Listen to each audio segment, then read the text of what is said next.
Assalamualaikum warahmatullahi wabarakatuh. Sebelumnya, terima kasih atas waktu yang telah diberikan kepada saya. Perkenalkan, nama saya Amelia Dicahyani, absen nomor 6 dari kelompok 2. Di sini saya akan memperkenalkan anggota dari kelompok 2. Yang pertama, Amelia Safitri, absen nomor 7, yang akan menyampaikan materi menggunakan PowerPoint. Yang kedua, Anissa Nuriskiani, absen nomor 8, sebagai moderator.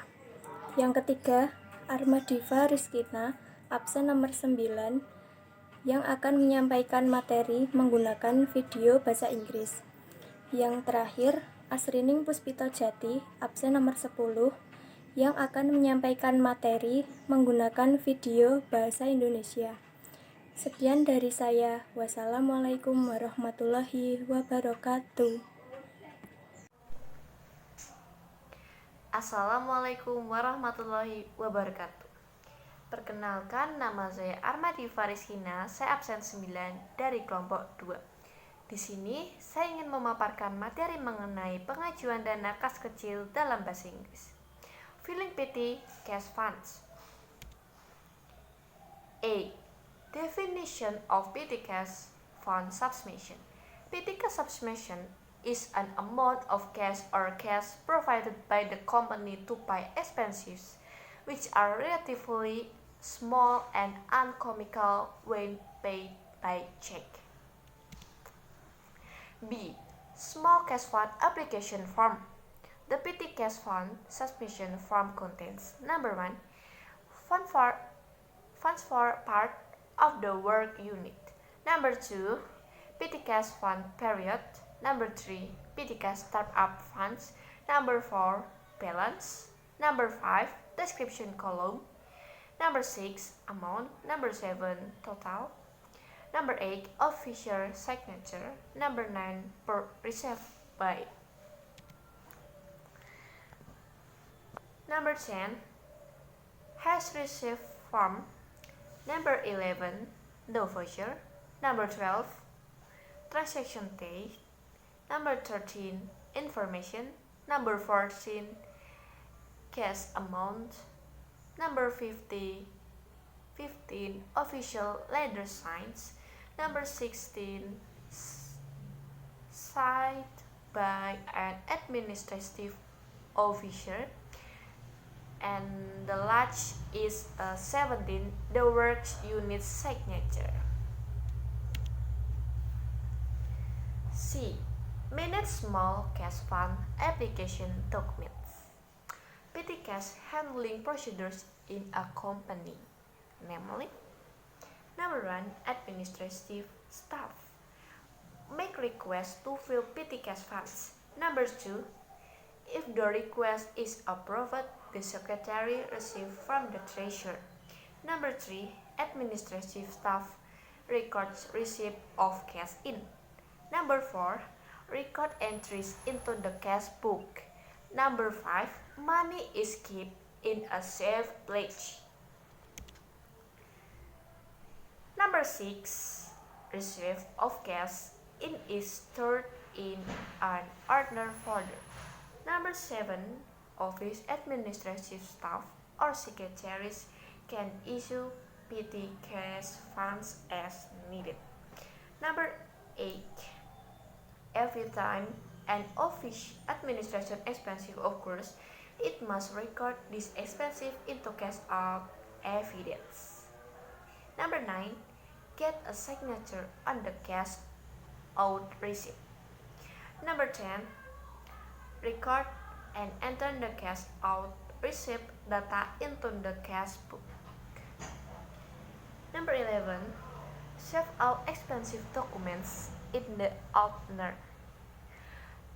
The last is 12, create an accountability report for the use of petty cash complete with proof of transaction.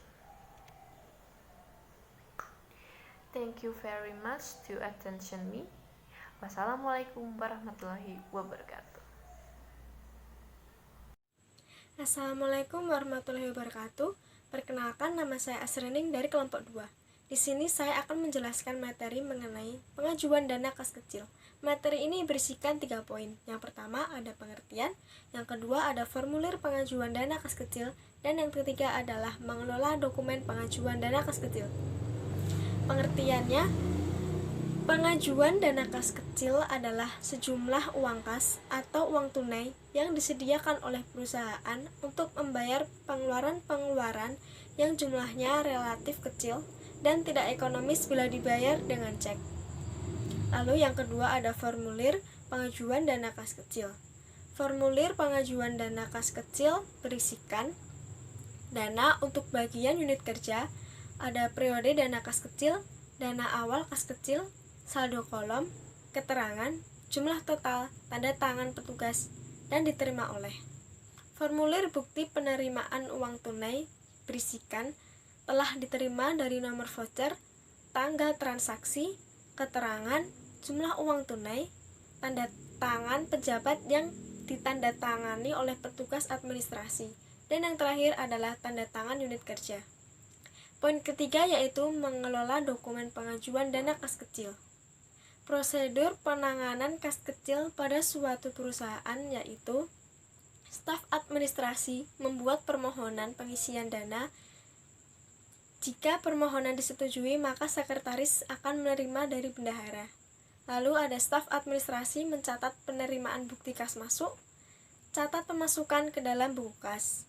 Lalu uang disimpan dalam tempat yang aman. Bukti kas masuk disimpan dalam map ordner. Lalu ada staf administrasi kantor atau sekretaris dapat mengeluarkan dana kas kecil sesuai keperluan. Setiap terjadi pengeluaran, administrasi kantor harus mencatat pengeluaran tersebut ke dalam bukti kas keluar. Lalu, meminta tanda tangan kepada bukti kas keluar, catat dan masukkan data bukti kas keluar ke dalam buku kas. Simpan semua dokumen pengeluaran pada ordner, lalu buatlah laporan pertanggungjawaban penggunaan kas kecil lengkap dengan bukti transaksi. Sekian, kurang lebihnya mohon maaf. Wassalamualaikum warahmatullahi wabarakatuh. Assalamualaikum warahmatullahi wabarakatuh. Sebelumnya terima kasih atas waktu yang telah diberikan kepada saya. Perkenalkan, nama saya Cantika Putri Permatasari, absen 14 dari kelompok 3. Pada kesempatan kali ini saya akan bertanya mengenai materi pengajuan dana kas kecil. Seperti yang telah dijelaskan pada pengertian pengajuan dana kas kecil, bahwa untuk membayar pengeluaran-pengeluaran yang relatif kecil itu tidak ekonomis bila dibayar menggunakan cek. Adapun pertanyaan saya yaitu mengapa pengeluaran-pengeluaran yang relatif kecil ini tidak ekonomis bila dibayar menggunakan cek. Demikian pertanyaan dari saya. Terima kasih. Wassalamualaikum warahmatullahi wabarakatuh. Terima kasih kepada Saudara Cantika perwakilan dari kelompok 3 atas pertanyaan yang telah diberikan kepada kami. Perkenankan, saya Asrening perwakilan dari kelompok 2 untuk menjawab pertanyaan mengenai pengajuan dana kas kecil. Pertanyaannya, mengapa uang kecil tidak ekonomis jika dibayar melalui cek? Jawabannya adalah karena cek hanya digunakan untuk pengeluaran kas yang relatif besar, sedangkan kas kecil hanya mengeluarkan uang sedikit dan dapat dibayar dengan cash. Terima kasih. Assalamualaikum warahmatullahi wabarakatuh. Sebelumnya terima kasih atas waktu dan kesempatan yang telah diberikan kepada saya. Perkenalkan, nama saya Dela Anggraini, nomor absen 19, perwakilan dari kelompok 4. Pada kesempatan kali ini, saya akan bertanya mengenai materi pengajuan dana kas kecil. Pengajuan dana kas kecil adalah sejumlah uang kas atau uang tunai yang disediakan perusahaan untuk membayar pengeluaran-pengeluaran yang jumlahnya relatif kecil dan tidak ekonomis bila dibayar dengan cek. Pertanyaannya, mengapa pengeluaran-pengeluaran perusahaan tidak ekonomis bila dibayar dengan cek? Demikian pertanyaan saya. Wassalamualaikum warahmatullahi wabarakatuh. Assalamualaikum warahmatullahi wabarakatuh. Sebelumnya terima kasih atas waktu dan kesempatan yang telah diberikan kepada saya. Perkenalkan, nama saya Eka Putri Sriharyati dari kelompok 5. Pada kesempatan kali ini saya akan bertanya mengenai materi pengajuan dana kas kecil. Pada bagian prosedur penanganan kas kecil suatu perusahaan terdapat poin yang menyatakan uang disimpan di tempat yang aman. Mohon dijelaskan dan diberi contoh seperti apa dan bagaimana tempat yang aman untuk menyimpan uang tersebut. Demikian pertanyaan yang saya ajukan. Wassalamualaikum warahmatullahi wabarakatuh. Terima kasih kepada Saudara Eka, perwakilan dari kelompok 5, atas pertanyaan yang diberikan kepada kami. Perkenankan, saya Amelia Dwi Cahyani, perwakilan dari kelompok 2, untuk menjawab pertanyaan dari saudara. Pertanyaannya, contoh seperti apa dan bagaimana tempat yang aman untuk menyimpan uang? Jawabannya, selain di bank, sebenarnya ada cara simpan uang agar tetap aman, yaitu 1. Simpan di sela-sela tumpukan pakaian di almari. Namun, menyimpan dengan cara ini hanya bisa disimpan dalam jumlah terbatas. 2. Simpan di bawah tempat tidur. Bisa disimpan di sisi tempat tidur yang paling aman. 3. Simpan di brankas. Tempat berbentuk kotak ini dinilai cukup aman karena dilengkapi dengan kata sandi. Assalamualaikum warahmatullahi wabarakatuh. Sebelumnya terima kasih atas waktu yang telah diberikan kepada saya. Perkenalkan, saya Eviata Azhara Setiawati, nomor absen 27 dari kelompok 6. Kesempatan kali ini saya ingin menanyakan materi pengajuan dana kas kecil. Pertanyaan yang ingin saya tanyakan yaitu di dalam prosedur penanganan kas kecil pada suatu perusahaan ada staf administrasi yang harus membuat permohonan pengisian dana kas kecil. Nah, pertanyaannya, kepada siapa staf administrasi membuat permohonan pengisian dana kas kecil? Terima kasih, sekian dari saya. Wassalamualaikum warahmatullahi wabarakatuh. Assalamualaikum warahmatullahi wabarakatuh. Sebelumnya terima kasih atas waktu yang telah diberikan kepada saya. Perkenalkan, nama saya Aisyah Ramawati, absen nomor 3 dari kelompok 1. Pada kesempatan kali ini saya ingin menanyakan materi mengenai pengajuan dana kas kecil. Dalam mengelola dokumen pengajuan dana kas kecil, salah satu prosedur penanganannya yaitu buat laporan pertanggungjawaban pengguna kas kecil lengkap dengan bukti transaksi. Yang ingin saya tanyakan yaitu, mengapa laporan pertanggungjawaban penggunaan kas kecil harus disertai dengan bukti transaksi, dan siapa yang membuat laporan pertanggungjawaban tersebut? Sekian dari saya. Wassalamualaikum warahmatullahi wabarakatuh. Assalamualaikum warahmatullahi wabarakatuh. Perkenalkan, nama saya Armadi Fariskina, saya absen 9 dari kelompok 2. Di sini saya ingin menjawab pertanyaan dari Mbak Aisyah. Baik, terima kasih pada saudari Aisyah, perwakilan dari kelompok 1, atas pertanyaan yang diberikan pada kami. Perkenalkan, nama saya Armadi Fariskina, perwakilan dari kelompok 2, untuk menjawab pertanyaan dari saudari Aisyah. Pertanyaannya, mengapa laporan pertanggungjawaban penggunaan kas kecil harus disertai bukti transaksi? Dan siapa yang membuat laporan pertanggungjawaban tersebut? Jawaban dari saya, bukti transaksi dinilai penting untuk kegiatan operasional perusahaan. Dengan adanya bukti transaksi, tingkat keefektifan sumber daya ekonomi suatu perusahaan dapat dinilai, sehingga bisa dijadikan pertimbangan sebagai bahan untuk mengambil keputusan. Selain itu,